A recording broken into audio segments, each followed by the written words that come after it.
ये पब्लिक है भाई, ये पब्लिक है, ये सब जानती है अंदर क्या है बाहर क्या है। जो व्यवस्था होनी चाहिए उससे हम लोग भटक जाते हैं और भटके हुए रास्ते पर कोई ऐसा मुद्दा आ जाता है जिसको हम लोग लेकर के उल जलूल बातों में उलझ जाते हैं। सम्राट चौधरी परिवारवाद नहीं है, श्री राजनाथ सिंह उनका बेटा परिवारवाद नहीं है, नोएडा से वो एमपी है। नोएडा से। तो भाजपा में भी तो भरा हुआ है परिवारवाद, तो सिर्फ लालू यादव के बेटे पे क्यों? लालू प्रसाद यादव जी को एक व्यक्ति ने बाबा भीमराव अंबेडकर जी का एक तस्वीर दिया, उन तस्वीरों के साथ उन्होंने किस तरह का व्यवहार किया ये पूरे बिहार की जनता ने देखा है और इस चुनाव में उसका हिसाब उनको दे दिया जाएगा। किसान 3 क्रॉप करता है साल में और 1 क्रॉप में फायदा हुआ, 2 क्रॉप में घाटा होता है, कभी 3 क्रॉप में घाटा होता है, उसकी बदहाली हालत कैसे सुधरेगी? कि आज तक किसान निधि सम्मान योजना की कल्पना भी किसी ने नहीं की होगी, जो हमारी डबल इंजन की सरकार लगातार करोड़ों जो है किसानों को सम्मान देते आ रही। आरजेडी भी कहती है कि हम अगर हमारी सरकार आएगी तो पूरे बिहार के महिलाओं को 2500 रुपया देंगे। अगर 6 करोड़ महिला को 2500 रुपया देंगे, उतना बिहार सरकार का बजट नहीं है। आमियों को अगर देखना है कि शराबबंदी अगर ठीक ठाक नहीं चल रहा है, विफल योजना है, तो आप उनको अच्छे करने का प्रयास के लिए विजन लेके आएंगे, ये नहीं कि हम चालू कर देंगे। फिर तो आप समाज को क्या शराब बेचकर रोजगार क्रिएट करना चाहते हैं? मान के चलिए कि आपके 2 बच्चे हैं, एक सीए है और एक 9वीं पास है। आपने उसको 5 करोड़ का कुछ दिया लेखा जोखा रखने के लिए, 2.5 करोड़ 9 साल के 9 क्लास जो पास है उसको दिया और एक जो सीए है उसको दिया। विश्वास हिसाब का किस पर करेंगे? विश्वास हम करेंगे सीए के ऊपर में। अच्छा, आप जो बोले कि ये 9वीं पास है, तो मोदी जी कितना पास है ये पहले बताइए। वो भी तो चाय बेच रही थी।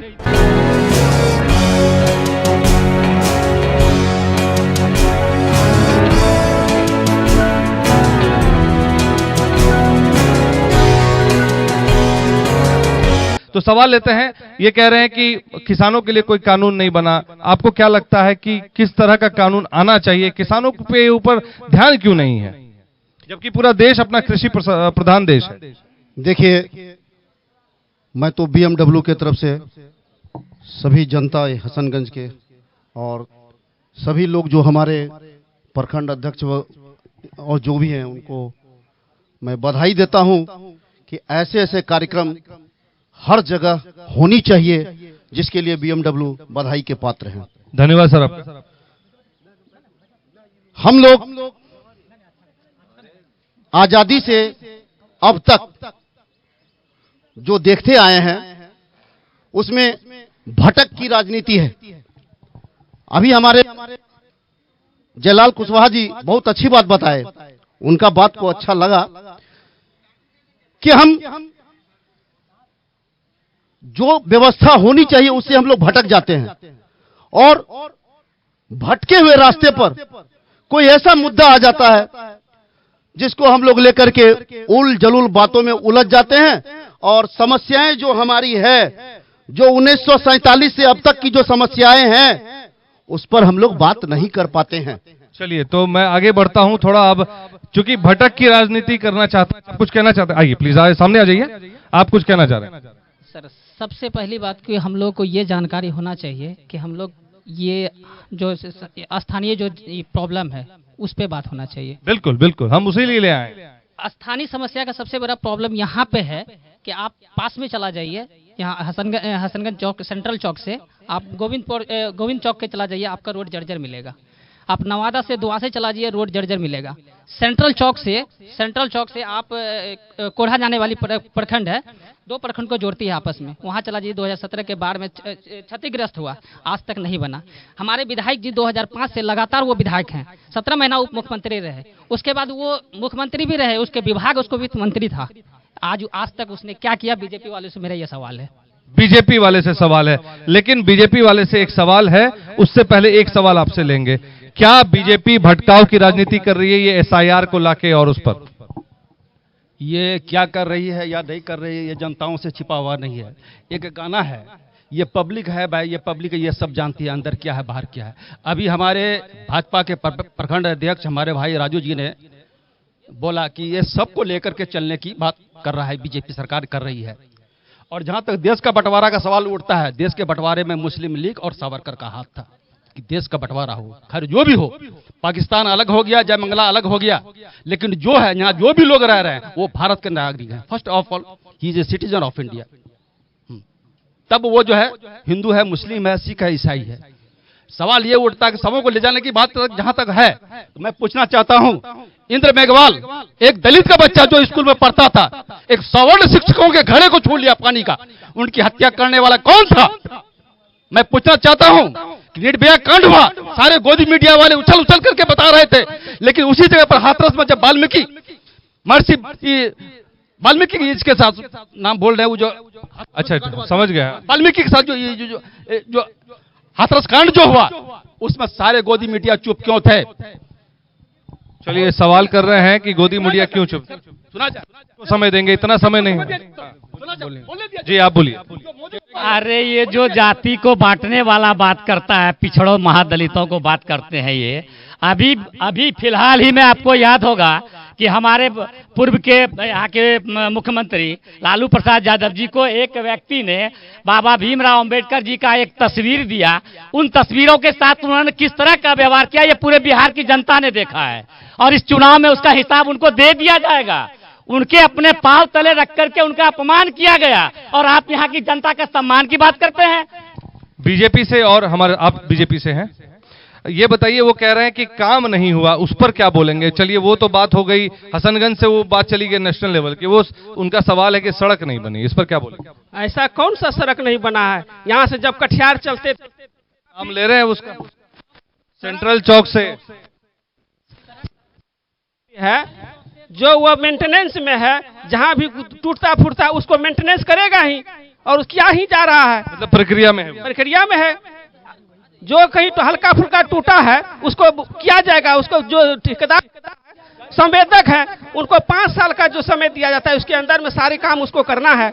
मैं प्लीज सुनिए, हेलो प्लीज ऐसे मत करिए, ऐसे मत करिए, और भी लोग हैं हमारे साथ। वो कह रहे हैं कि सड़क, प्लीज रुक सर, आपको हमेशा समय नहीं दिया जा सकता, माफ कीजिएगा।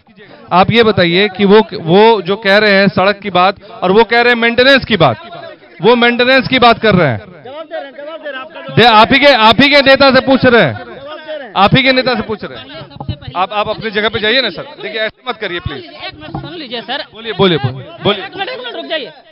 देखिए, सबसे पहली बात, जब आपसे पूछा, जब हम भाजपा से सवाल किए तो आपको भाजपा के पास माइक लेके जाना चाहिए था, आपको ना कि कोई आरजेडी के पास जाना चाहिए था। आप वहां पे सबसे पहले ये किए, आप माइक ले। आप हमें पत्रकारिता मत सिखाइए भैया।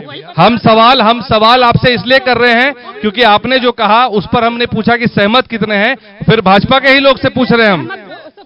उन्होंने क्या कहा कि मेंटेनेंस में है, वही चीज हम आपसे पूछने आ रहे थे। मैंने इनसे पूछा, वो कह रहे हैं मेंटेनेंस की बात है, तो मेंटेनेंस में आप सहमत हैं? मेंटेनेंस हो रहा है जी। मेंटेनेंस कब होगा? जब हमारा एक्सीडेंट से जान चली जाएगी, हमारा जब गाड़ी पंक्चर हो जाएगी, तब मेंटेनेंस होगा आपके यहाँ। क्या मैं सवाल है, जब मेरा एक्सीडेंट से कुछ घटना घट जाती है, मेरा गाड़ी भी कुछ पंक्चर हो जाती है, बहुत सारी घटना होती है उबड़ खाबड़ में, तो तब आप मेंटेनेंस कीजिएगा। मेंटेनेंस तो आपके हाथ में है, आपके यहाँ सारे लोग हैं, आपके साथ सिस्टम है, ठेकेदार आपसे बाहर नहीं है, तो कब उनको मेंटेनेंस कीजिएगा? चुनाव के बाद कि चुनाव से पहले? चुनाव के बाद या चुनाव से पहले? देखिए ये बात तो तय है, मुद्दा जब आता है चुनाव की जब बात आती है तो मुद्दे कई सारे आते हैं, पलायन भी आ जाता है, बाढ़ की समस्या से भी निजात, मुख्यमंत्री बड़े बड़े दावे भी करते हैं। ये चुनाव के ही समय क्यों आता है? यही सवाल है, अमूमन घूम फिर के यही बात आती है। देखिए, अभी लगातार जो मैं सबकी बातों को सुन रहा था, उसमें जो इन लोगों ने क्वेश्चन रेज किया है, SIR, इंफॉर्मेशन, वर्क, फार्मर, आप देखिए कि आज तक किसान निधि सम्मान योजना की कल्पना भी किसी ने नहीं की होगी, जो हमारी डबल इंजन की सरकार लगातार करोड़ों जो है किसानों को सम्मान देते आ रही है। चलिए मैं इस बात को आपको यहीं पे रोकता हूं, क्योंकि मैं पूछना चाहूंगा जनता से कि उनको कितना किसान सम्मान निधि योजना के तहत पैसा मिला। आपको किसान सम्मान निधि का पैसा मिला? आपको मिला? नहीं मिला? आपको मिला? नहीं मिला। आपको मिला?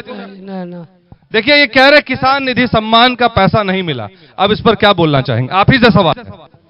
देखिए, ये जो आपने, ये जनता मेरी बुलाई नहीं है भाई, ये तो लोग जेन्युइन लोग हैं। नहीं, देखिए, ये तो डेटा कहता है, और आज के डेट में हमारा जो पेमेंट होता है, वो जो सरकार जो अनुदान देती है वो एक डिजिटल पेमेंट होता है जिससे कोई भी झूठ नहीं बोल सकता है। करोड़ों के संख्या में किसानों को पैसा जा रहा है जिसकी कल्पना आज तक किसी सरकार में नहीं हुई थी। ये डबल इंजन की सरकार है जो किसान को सम्मान दे रही है। और मैं सड़क के बारे में कहना चाहूंगा, मैं भी यहीं का रहने वाला हूं, मैं भी बिहार का ही रहने वाला हूं। मैंने भी वो बिहार देखा है। अगर आप 4 चक्के से पूर्णिया और सहरसी ये सब एरिया में घूमने चले जाते, आप सुरक्षित वापस नहीं हो पाते। और आज आप जब आपकी नींद खुल जाए और आपकी जब आवश्यकता हो जाए, आप चलिए, हमारा शासन और सड़क आपके साथ चलता है। चलिए, जनसुराज से एक सवाल है, जनसुराज से सवाल है कि जनसुराज में प्रशांत किशोर कहते हैं कि हम भी कुछ पैसे जो है 2200, 2500 रुपए जो महिलाओं को देने की बात है, बुजुर्गों को देने की बात है, कुछ युवाओं को भी देने की बात है। तो जैसे वो दावा करते हैं वैसे आप भी दावा कर रहे हैं। आपके दावे और उनके दावे कितने अलग हैं? देखिए, उन लोगों का जो दावा है, भाजपा का जो एनडीए सरकार का जो दावा है, वो दावा पूरी तरीके से फेल हो चुका है, क्योंकि बिहार सरकार के पास उतना पैसा ही नहीं है। और जहां तक बिहार सरकार और आरजेडी की बात है, आरजेडी भी कहती है कि हम अगर हमारी सरकार आएगी तो पूरे बिहार के महिलाओं को 2500 रुपया देंगे। बिहार में 6 करोड़ माई बहन योजना में, हाँ, माई बहन योजना के तहत हम लोग 2500 रुपया देंगे। अगर 6 करोड़ महिला को 2500 रुपया देंगे, उतना बिहार सरकार का बजट नहीं है जितना ये लोग जो है दावा कर रहे हैं कि हम लोग पैसा देंगे। चलिए, आरजेडी वाले से, आरजेडी से आप, तो वो कह रहे हैं कि आपके दावों में भी दम नहीं है। मूल बात यही, दावों में दम है। वो समय एक अलग था, आज के समय अलग है। आज के डेट फिर वही बात आता है कि विश्वास कैसे हो। महंगाई इतनी बढ़ा दी गई है। अभी एक बात कहा जा रहा था कि प्रधानमंत्री सम्मान निधि योजना, ये योजना आज यदि किसी गरीब को, किसी किसान को मिल रहा है, तो आप महंगाई कितना बढ़ा दिए। डीओपी ये सब में और क्या कहता है दवाई में, ये सब में महंगाई कितना दी। आप मुझसे कई गुना ज्यादा लेते हैं, तब देते हैं चंद लोगों को, उतनी महंगाई बढ़ाने के बाद। एक बात। दूसरी बात, एसआईआर का जो मामला आया 2003 से लेके मान के चलिए 2014 से आपका सरकार केंद्र में भी है और राज्य में भी है। आप कहां सोए हुए थे? कितना दिन सोए हुए थे? अभी जब चुनाव का समय आया तब आप एसआईआर लाए, जब ये समय पे।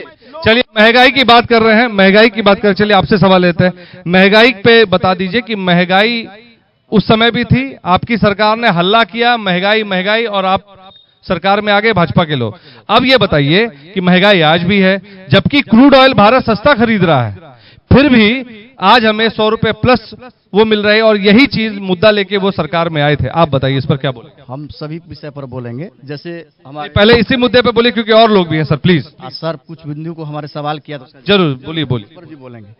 यहाँ पर जैसे रोजगार की बात की हमारे जन स्वराज के मित्र ने, उसका विजन वास्तव में जिस प्रकार से नए विचार लेकर के आए हैं बिहार में, बहुत अच्छा है। लेकिन कुछ ऐसे बिंदु है, जैसे शराबबंदी, यह समाज के उत्थान के लिए था। आज हामियों को अगर देखना है कि शराबबंदी अगर ठीक ठाक नहीं चल रहा है, विफल योजना है, तो आप उनको अच्छे करने का प्रयास के लिए विजन लेके आएंगे। ये नहीं कि हम चालू कर देंगे, फिर तो आप समाज को क्या शराब बेचकर रोजगार क्रिएट करना चाहते हैं? पहला ये जवाब हुआ। दूसरा ये बोला कि स्थानीय मुद्दे पर, हमारे मित्र ने कहा कि स्थानीय मुद्दे पर बात हुई। 2005 के पहले यहाँ किसी और के विधायक थे, वह बिहार के पूर्व शिक्षा मंत्री भी रह चुके हैं। वह बताए कि कितने प्राथमिक विद्यालय को मिडिल में बदला गया, हसनगंज प्रखंड में कितने हाई स्कूल बने, और कितने महिलाओं, हम लोग जिस समय सर पढ़ रहे थे 2005 के पहले, जो प्राइमरी या मिडिल स्कूल में एक भी शिक्षिका हम लोग के समय में पढ़ाने में नहीं थी। कम से कम 35% महिलाओं को आरक्षण दिया गया है। आज महिलाएं भी बढ़ चढ़कर शिक्षा के क्षेत्र में आगे आ रही है, उनको रोजगार क्रिएट हो रहा है। रोजगार और सरकारी नौकरी में फर्क होता है। जीविका के माध्यम से सरकार ने रोजगार देने का काम किया है। इस प्रखंड में 95% माननीय विधायक श्री जी के सौजन्य से बना है।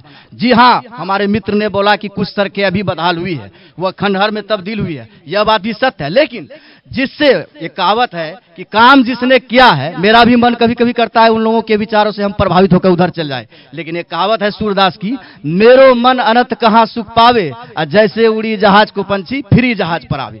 कमियां सब में है, लेकिन अगर देखा जाए तो काम जिसने किया है विश्वास उन्हीं पर होगा। काम जिसने किया है विश्वास उन्हीं पर होगा। आप क्या कहना चाहिए? विश्वास बनेगा फिर से? देखिए, जिसका राजनीतिक साख नहीं है वो विश्वास कहाँ से दिखा सकेगा? एक बात। दूसरी बात कि सबसे बड़ी बात है कि हमारा जो तकलीफ है, आम का, जनता की जो तकलीफ है, उसके लिए हितकारी नीति किसी ने नहीं बनाया। क्या नीति बनाया? अपने लाभ के लिए नीति बनाया। जैसे हमारे बड़े भाई सम्मानित सदस्य जो भी किसी पार्टी के, उन्होंने कहा कि किसान सम्मान योजना में, निधि में जो 2000 रुपये करके हर 4 महीने पर किसान को दिया जाता है, तो कुल 1 साल में 6000 रुपया हो गए। आप देखिए किसान का जो उत्पादन है वो समय पर बिकता नहीं, अच्छा दाम में बिकता नहीं, तो वो 6000 रुपये से हमारा कितना भरपाई हो पाएगा? एक बात। दूसरी बात, जितनी क्षति होती है उतना लाभ हमारा नहीं है। तो फिर यह योजना क्यों चल रही है? इसलिए चल रही है कि हम तुमको इस तरह डायरेक्ट फायदा देना चाहते हैं कि हमारी बातों पर चलो। ये बरगलाने वाली बात है। सच्चाई यही है। यदि हम हम सबका साथ सबका विकास, किसान को छोड़ के, यही तो हालात है। यदि किसान की बात हुई होती तो आज भी किसान का सर सामान फायदे में बिकता। किसान 3 क्रॉप करता है साल में, और 1 क्रॉप में फायदा हुआ, 2 क्रॉप में घाटा होता है, कभी 3 क्रॉप में घाटा होता है। उसकी बदहाली हालत कैसे सुधरेगी? इसलिए मेरा कहना यह है कि किसान के सवाल पर बरगलाने के लिए लोगों ने नीति बनाया। उस नीति का फायदा उन लोगों को ज्यादा मिला, किसान को नहीं मिला। हमें नहीं चाहिए सब्सिडी, नहीं चाहिए हमको बैंक से ऋण माफी। केवल मेरे उत्पादन का दाम अब फिक्स कर दो, मेरे उत्पादन का दाम ऐसी व्यवस्था करो कि हमको फायदे में बिके। अब मान लिया जाए 1 क्विंटल यदि हमने गेहूं पैदा किया, 1000 रुपया मेरा लागत हुआ, तो वो क्या कहता कि 1050 ले लो। लेकिन दूसरे आदमी जो उतना मेहनत करके करते हैं उनका दाम होता है ज़्यादा। तो हम क्या बच्चे पैदा नहीं करते?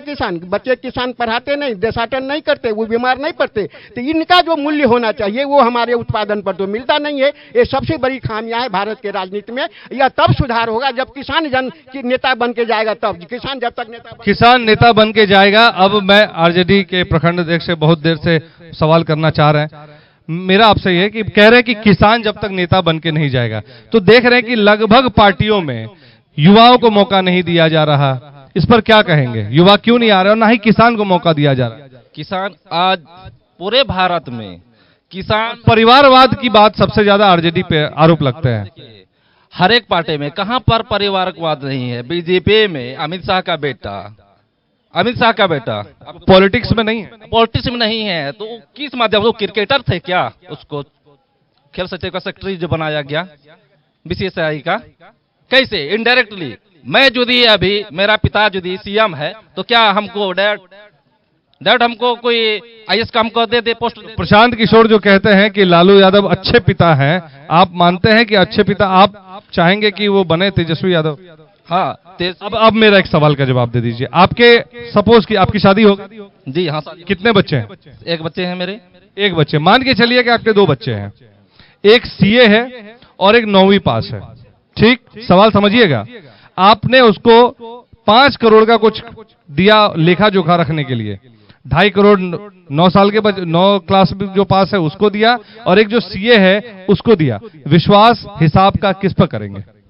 विश्वास हम करेंगे सीए के ऊपर में। सीए के ऊपर में। तो बिहार की जनता का तो यही सवाल है कि 9वीं पास अगर वो है या 9वीं फेल जो बोला जाता है उनको, ठीक है, तो उस पर कैसे विश्वास करें कि हम उसको मुख्यमंत्री बना? देखिए, आपको पता होगा कि मेरे सवाल से आप लोग सहमत होंगे मुझे लगता है। आपका जवाब हम देना चाहते हैं। आपने कहा कि सीए और अपना शिक्षित में जो 2 भागों में बांटा गया, आपको शिक्षा और नॉन शिक्षा के बारे में बताया गया। हम शिक्षा के बारे में बताते हैं, उसके पीछे लॉजिक भी है। पैसों का हिसाब किताब सीए ज्यादा अच्छा रखता है। जी हम भी इसमें आपका समर्थन किए मैंने, ठीक है। आपका बताना चाहेंगे, आप बोल रहे हैं तो रामदेव बाबा कितने डिग्री अपना जो किए हैं, जो उनका दवा के हम लोग उपयोग करते हैं, अब बताइए हमको। तो भाई वो तो योग के द्वारा अपना पद्धति लॉन्च पतंजलि लॉन्च किए हैं, तो आप बताइए उनके पास, आपको जानकारी होगा रामदेव बाबा अब कितने डिग्री है उनके पास, जो टोटल बीमारी का आपको योग के मतलब सिर्फ नहीं बताते हैं, दवा भी है उनका। तो वो योग, वो अपना आयुर्वेदिक जो यूज कर रहे हैं उसको लेकर बता। योगा तो उसके लिए कोई नेता आपको नहीं आता बताने? योगा के माध्यम। नहीं, इसको आप डाइवर्ट कर रहे हैं। आप सहमत हैं मेरे सवाल? आप क्या बोलना चाहेंगे? हमारा कहना है यही कि मान लीजिए कि आज कह रहे हैं कि गरीबों को 5 साल पहले या सरकार जेसीपी कंपनी जो बनाती है तो वो तो टैक्स दे रही है सरकार को। अब गरीबों को मान लीजिए 1 कट्ठा जमीन नहीं है, उनका घर बनाने के लिए दिक्कत होता है। यानी 5 साल पहले मट्टी खोदाई होता था तो कोई दिक्कत नहीं था, तो फिर 2 साल पहले से क्यों रोक लग गया उसमें कि मट्टी को कोड़ना बंद कर दिया सरकार ने? मट्टी को कोड़ना तो इसलिए बंद किया जाता है क्योंकि एक मिनट, मान लीजिए तो गरीब कहां से मट्टी का? अब नेता है, आप जाके वहां से फोन करते हैं कि चलो है अवैध खनन की बात कर रहे हैं आप। हाँ, एक मिनट। अच्छा, आप जो बोले कि ये 9वीं पास है, तो मोदी जी कितना पास है ये पहले बताइए। वो भी तो चाय बेच रही थी। बहुत बढ़िया जवाब दिया आपने, बहुत चाय बेच रही थी दुकान में, बहुत बढ़िया जवाब। हाँ? तो वो फिर कैसे प्रधानमंत्री? यही जवाब मैं आपसे उम्मीद कर रहा था। चलिए आप बोलिए, क्या बोलना चाहते हैं? पहला सवाल जो आप किए कि तेजस्वी यादव परिवारवाद वाला सिस्टम है लालू यादव का, तो मैं कहना चाहता हूं कि सम्राट चौधरी परिवारवाद नहीं है। गिरिराज सिंह जो है, मतलब कि गृह मंत्री राजनाथ सिंह, उनका बेटा परिवारवाद नहीं है। नोएडा से वो MP है। नोएडा से। तो भाजपा में भी तो भरा हुआ है परिवारवाद, तो सिर्फ लालू यादव के बेटे पे क्यों? दूसरी बात, आप इनसे पूछे कि भाई एक नॉमी फेल और एक CA, दोनों का आप डिफिनेशन बताइए। तो सबसे पहली बात कि लोकतंत्र है, लोकतंत्र में पढ़ाई की मामला नहीं है। नेता बनने के लिए पढ़ाई की योग्यता नहीं चाहिए, कोई भी बन सकता है, बस काबिलियत होना चाहिए नेता बनने के लिए। नेता बनने के लिए काबिलियत होना चाहिए। तो देखिए ये माहौल कैसा है कि कार्यक्रम में बहुत सारी बातें हुई, काबिलियत की बातें हुई, परिवारवाद की बातें हुई, हसनगंज के जमीनी मुद्दों पर बातें हुई, और मुझे लगता है कि तमाम जो लोग यहाँ पर बैठे हैं उन लोगों ने अपनी अपनी बातों को अच्छे तरीके से रखा है। और मुझे लगता है ये इस कार्यक्रम के माध्यम से हम लोगों ने हसनगंज की बहुत बातों को रखने का प्रयास किया, और एक जेन्युइन तरीके से, जनता भी हमारे साथ है, जेन्युइन तरीके से हमने बातों को रखने का प्रयास किया और कोशिश की कि जो लोग अपनी बातें रख सकते हैं रखें, और जो हसनगंज की जो जमीनी मुद्दे हैं वो सामने आ सके। और इसके लिए मैं पूरे BMW न्यूज बिहार की हमारी जो जनता है और हमारे जो जनप्रतिनिधि हमारे बीच मौजूद हैं उनका तहे दिल से शुक्रिया अदा करते हैं। और मैं चाहूंगा कि BMW न्यूज बिहार के जो तमाम दर्शक हैं या जो लोग मौजूद हैं वो हमारे चैनल को YouTube पे, Facebook पे, Instagram पे, Twitter पे, सभी जगह आप शेयर करें, उसको सब्सक्राइब करें, ताकि ये कार्यक्रम आप तक पहुंच सके। आप जैसे ही सब्सक्राइब करेंगे, ये जैसे ही हम लोग इस खबर को डालेंगे आपके पास वो तुरंत पहुंच जाएगा। तो बने रहे BMW न्यूज बिहार के साथ। हम इसी तरह दूसरे विधानसभा में भी आकर आपके बीच जरूर आएंगे और आपके जमीनी मुद्दों को समझेंगे। बहुत बहुत धन्यवाद। सूर्या हॉस्टल, एक बार अपने बच्चे को जरूर भेजें। सीमांचल का सर्वश्रेष्ठ हॉस्टल, 4ठी कक्षा से 10वीं तक कोचिंग एवं ट्यूशन निःशुल्क, बेहतरीन और हर सुविधा से लबरेज। हमारा पता है दलन कटिहार। संपर्क करें 7903464641 पर। हमारा वीडियो अगर आपको अच्छा लगा हो तो आप हमारे वीडियो को लाइक करें, शेयर करें और हमारे चैनल को सब्सक्राइब जरूर करें।